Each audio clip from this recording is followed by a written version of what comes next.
Hi everyone and welcome to my video. In this video I'll show you how to always run a program as administrator in Windows in 3 easy steps. In this example I'm configuring the command prompt to always run as administrator. You can apply these steps to the program you want. Step 1. Find the program.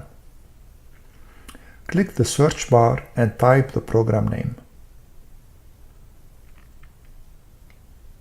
Right-click the program and choose Open File Location.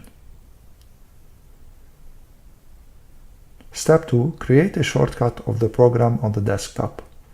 The program is highlighted by default. Right-click it, go to Send to and click Desktop Create Shortcut. Step 3. Configure the shortcut to always run as administrator. Right-click the newly created shortcut and choose Properties. Click Advanced and select Run as Administrator.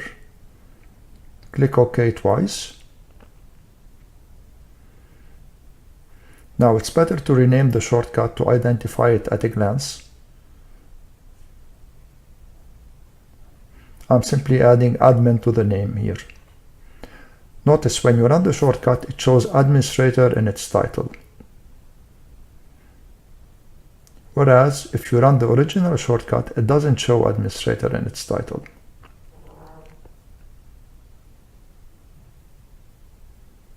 I hope you enjoyed this video and found it useful. If you did, don't hesitate to give it a thumbs up and subscribe to my channel. Thank you all for watching.